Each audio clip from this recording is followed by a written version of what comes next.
Hello, Facebook friends and family and YouTube viewers. Hi, my name is Melissa Osborn, coming from Marathon, New York. Um, I'm still reading Matthew McConaughey's Green Lights. If you want me to see your comments, please click the link on top. It says StreamYard /Facebook so I can see your comments. Hope you're having a fabulous Friday.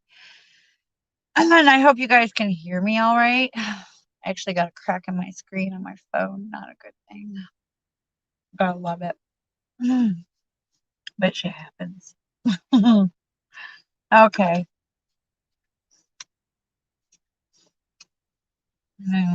So we're starting.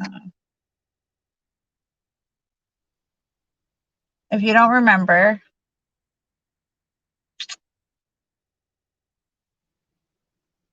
people steal them. People wear them. Okay.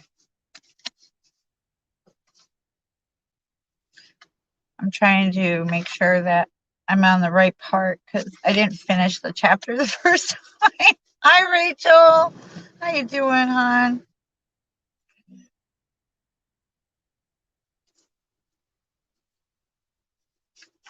Okay. 5 days in the shooting of the movie Dazed and Confused. I got a call from my mom, and about 7 o'clock in the evening, I was in the kitchen. Your dad died. My knees buckled. I couldn't believe it. My dad was the abominable snowman, the immovable force, a bear of a man, with the immune system of a Viking and the strength of a bull. Impossible. He was my dad. Nobody or no thing could kill him, except mom. He'd always told me and my brothers, boys, when I go, I'm going to be making love to your mother.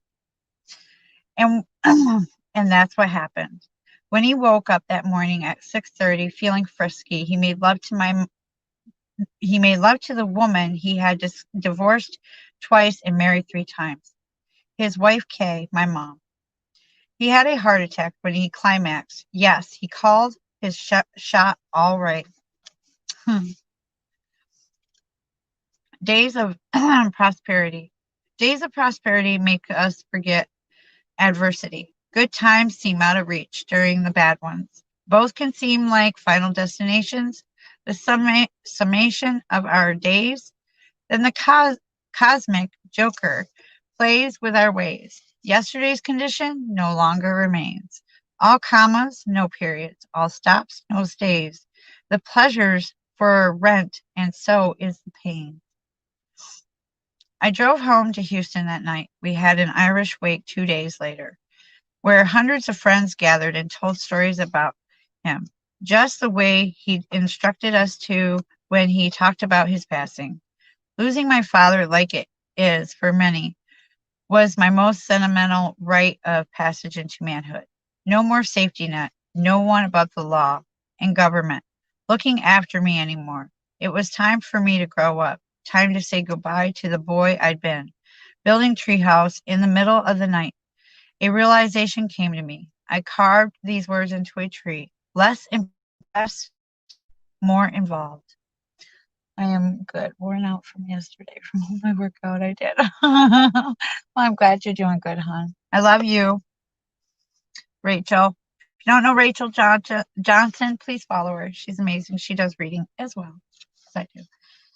The sooner we become less impressed with our life, our accomplishments, our career, our relationship, the prospects in front of us, the man enough, man enough to admit I'm scared, man enough to know it just man enough to man up, man enough to be a man enough to be me, just man enough to feel love, man enough to know love, man enough to love, just man enough to want to be there, man enough to be on my way, man enough to be in a traffic jam and know I need a road trip, just man enough to be drunk and sober, man enough to be sober and drunk, man enough to get out of the trance to enter the dream, just man enough to lead, man enough to follow, man enough to lie beside, man enough to sleep alone,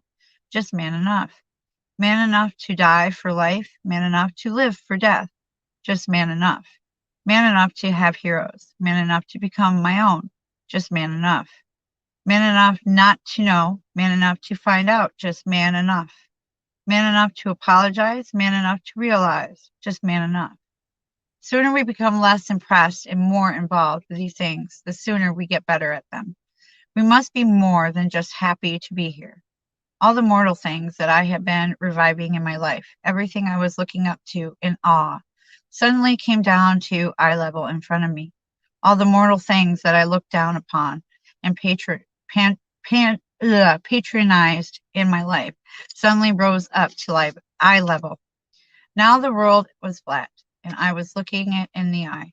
It was time to trade in any red sports cars I still had. It was time to stop dreaming and start dealing. It was time for me to take care of Mom. It was time for me to take care of myself. It was time to sober up from boyhood, whimsy.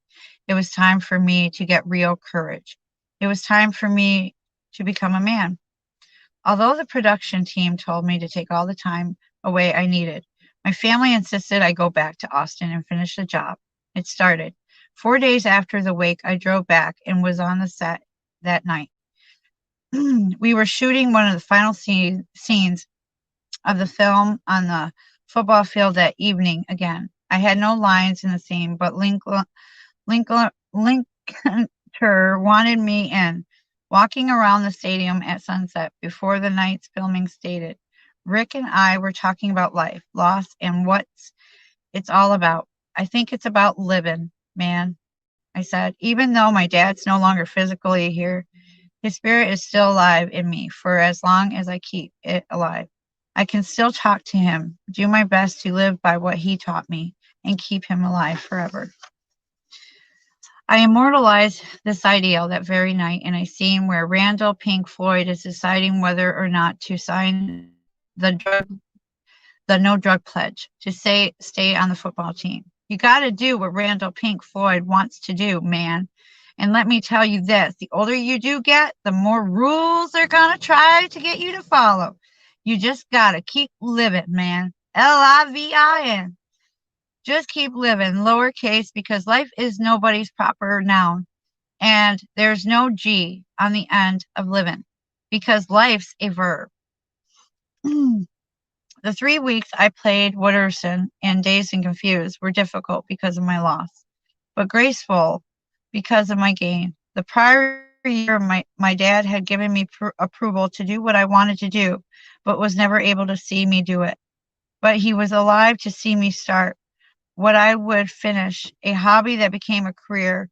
I felt a certain serendipity in the fact that the end of my dad's life had overlapped with a new beginning in mine, on screen and off.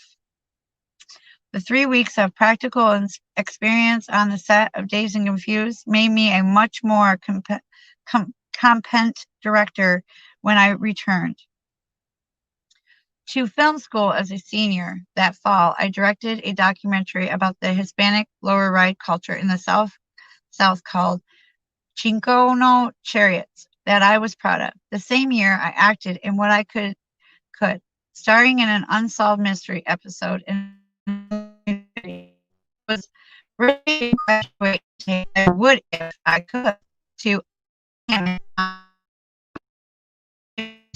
think should be give them choice and decision undeniable.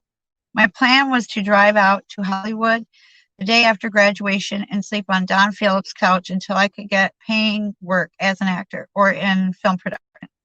The production manager on Days, Elma Cutruff, had me penciled in to work as a production assistant on the set of the next Coen Brothers film, The Hunsucker Proxy, which was scheduled to commence filming in a few months. But first, I booked a one-day gig in a local Austin film production, Texas Chainsaw Massacre: The Next Generation. The role was that of a Romeo to Renee Zellweger Juliet, a motorcycle man in black leather and shades who mystery rides past her school at the beginning of the film. then returns at the end after she survived a night from hell. If you've never seen that movie, it is.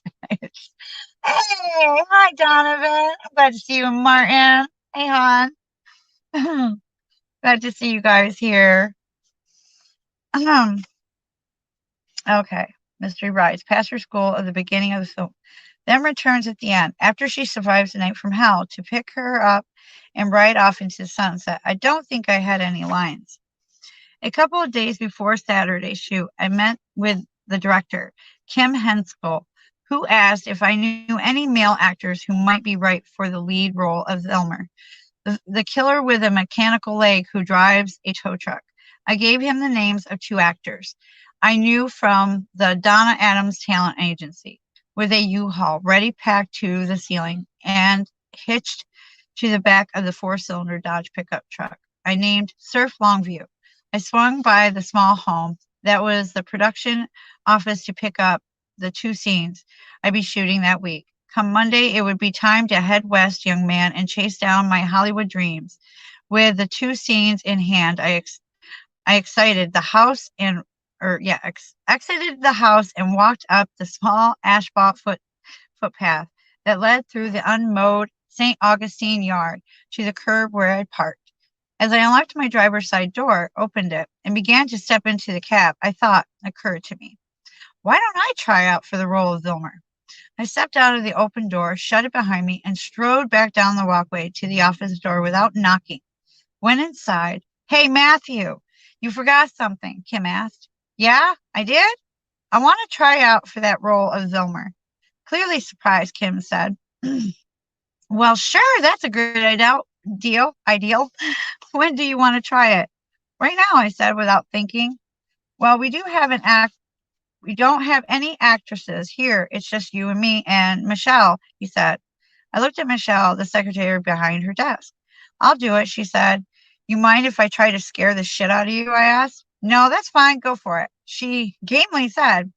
I went to the kitchen, grabbed an oversized metal kitchen spoon, stalked back into the room as Vilmer, and with a mechanical leg limp, I skidded Michelle's desk out of the way, pinned her in the corner, and proceeded to make her cry in fear. You got the part if you want it, Kim said. Yeah, that was great. It was really scary, Michelle agreed. I had taken a chance and gotten the part. Shooting would last 4 weeks. With all I owned already packed in the U-Haul and terminated lease on the apartment I've been living in, I called a buddy who had a spare couch. My trip west was going to have to wait another month because I had my second role in a movie. I was going to play Vilmer, a tow truck driver killer with a mechanical leg and missing a remote to control it. The genie's in the steam. People wonder how to make it in life. First of kin with innate ability and a lot of hard work. Yes, but don't forget the steam, the undefined asterisk and intangible. Some call it juice, some call it magic. The genie's in the magic. The magic's in the steam. 4 weeks and $4,000 later, Surf Longview, a loaded U-Haul, and I hit the 110 freeway for 24-hour drive to Hollywood. My adrenaline pumping for arrival. I'd been driving for just over 20 hours straight. When I got to Idaho, California, that's when I saw a sign for an exit that read Sunset Drive or Dr. Drive Lane Boulevard. Who cares? That has to be the exit for the one and only legendary Sunset Boulevard. It was 8 p.m.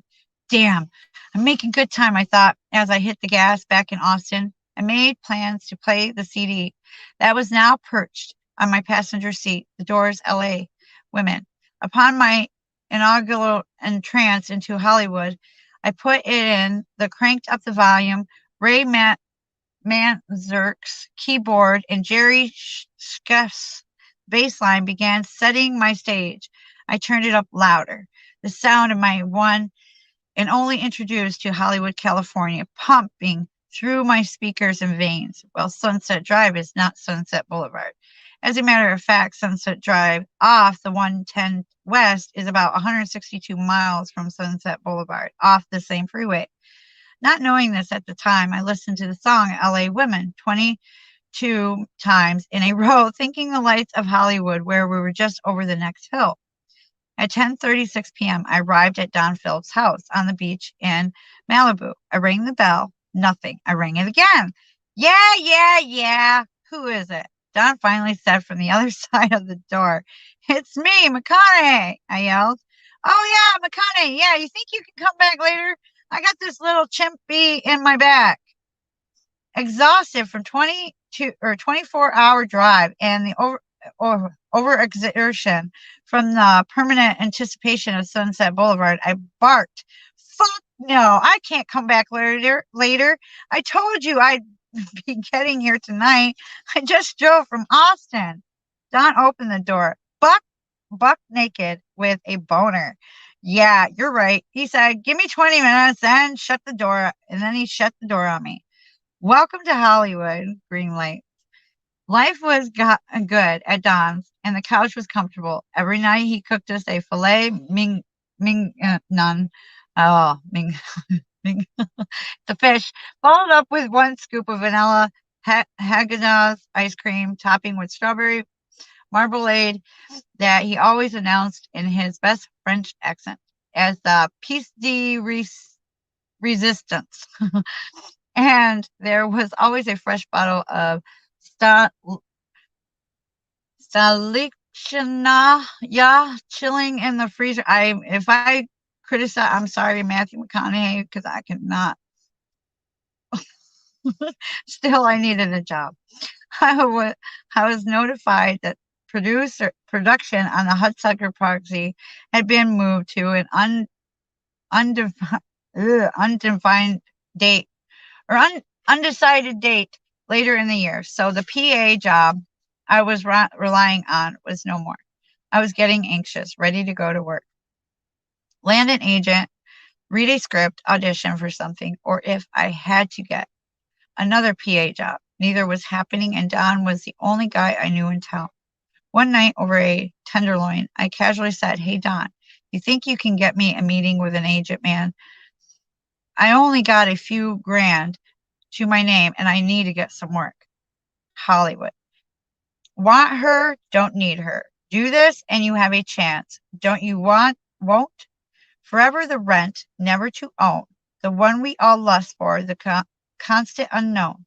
The untainable white buffalo that dares defiantly with every moonlit tryst. Does she even exit? The answers, what we need. The questions, what we want. What her don't need her, and she might give it up.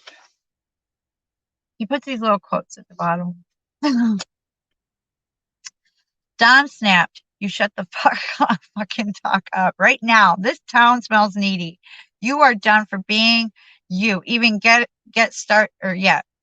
Before you even get started, you hear me? You need to be cool. You need to get the fuck out of here. Get out of town. Go to Europe, anywhere. And don't come back until you're ready to not need it. Then we'll talk about an agency meeting. You hear me? He meant it. I knew he meant it. And I knew what he meant. He didn't have to tell me twice. Cole Hosser, Roy Cochran, and I became friends on Dazed and Confused. And with some of my newly legislated spare time, we got together and decided to go to Europe for a month. Rent motorcycles and ride. We rounded up our backpacks and some petty cash, bought round trip tickets to and from Amsterdam, then headed overseas. After landing, we rented a car and headed south. We were found a first-class motorcycle shop in Rosenheim, Germany, wearing sleeveless shirts and dirty jeans. We shared our planes to bike across Europe with the shop's owner, Joanne, or John, I think it's Joanne. Let's find the best motorcycles for your adventure, he said. So it's got to be John. Cole chose a big bull of a bike, a Kawasaki 1000, Roy a Ducati Monster M900, me a BMW 450 Enduro, all brand new, never ridden before bikes.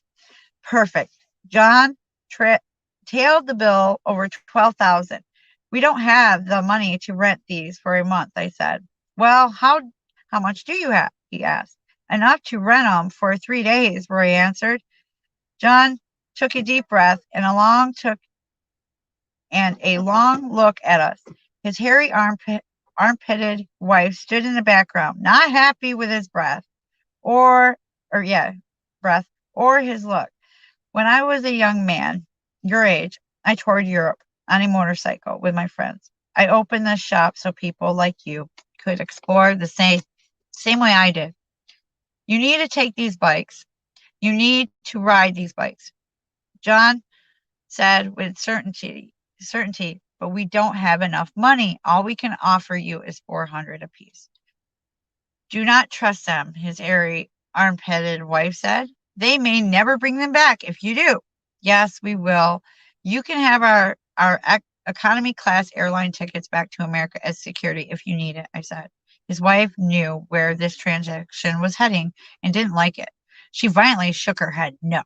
400 apiece is 1,200 total. Pay me that and you go have fun for a month on these motorbikes, he said. I don't want your return tickets for insurance. Go ride, explore, have an adventure. And I want to hear the stories when you return.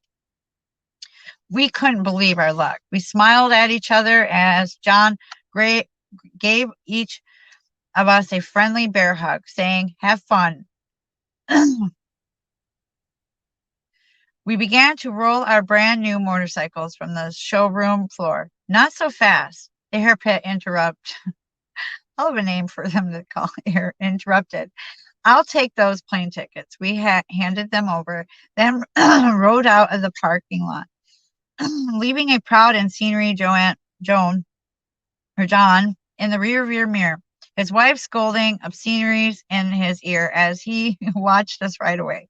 We crossed Germany, Austria, the Swiss Alps, Italy. It was a geographic splendor. And what a way to see it. About 11 days in our ride, we were approaching the seaside town of Sestri Levante, Italy, when Roy laid the Ducati down doing 120, getting off the autobahn exit. Somehow he came out of it with only minor cuts, bruises, and a night in the hospital, and some mangled leather pants. But the brand new Ducati Monster M900 was totaled. Roy called Joan the next day with the bad news. I wrecked this Ducati, Joan. I totaled the bike. Wait, Roy. You wrecked? Joan asked, are you okay? Yeah, I'm okay, but the bike is totaled. I'm sorry, man. I don't care about the bike as long as you are okay. I'm fine, Roy replied. Good. Where is the bike? It is in the field just off of exit 74 into Sestra Levante. Okay, I'll send a truck and driver to you now. He should be there by tomorrow afternoon to pick up the totaled bike. Meet him there. I'm happy you are okay. The next day around 3 p.m., the three of us were waiting in the field next to the mangled monster. When a large cargo truck showed up, Joan was behind the wheel. He greeted us warmly, eyed the totaled Ducati, then opened the back of the truck as Roy Cole and I moved the record cycle into the truck. Joanne unloaded something else from it. Another brand new Ducati Monster M900. I'm glad you are okay, he said. Keep riding, so we did. Thousands of miles and 3 weeks later, we returned to Joanne's shop in Rosenheim on our bikes. No longer brand new, but none of them totaled. Joan greeted us in the parking lot with bear hugs on arrival. Come inside for a coffee and tell me all about your adventures, he said with a smile. It was epic, I said. We raced the autobahns, drank from Austria rivers, traveled the Swiss Alps, had dinners in Mussolini hideout, and raved in Rimini till sunrise. Thank you, Joan. It was the best trip we've ever taken, Cole said. After a couple of hours of tale-telling, our rental car was delivered, and it was time to head back to Amsterdam so we could fly home the next day. Joanne's wife grudgingly handed us back our plane tickets home. Joanne and Rosenheim, what a menace. I can't I hadn't thought about getting an agent or a job the entire month. I head back to Malibu with lifelong friends and more great stories to tell. Green light. Dirt roads and autobahns. The road less traveled may not be a dirt road. For some, it may be the autobahn. Robert Frost was right. Taking the road less traveled can make all the difference. But the road that isn't necessarily the road with the less traffic. It may be the road that we personally have traveled less. The introvert may need to get out of the house, engage with the world, get public.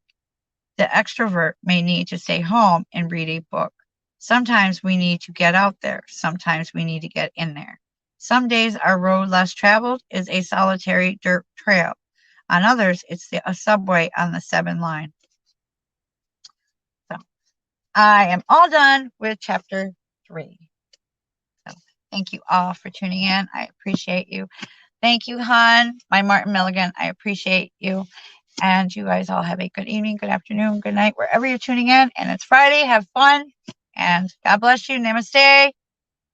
See you on the next live. Toodaloo.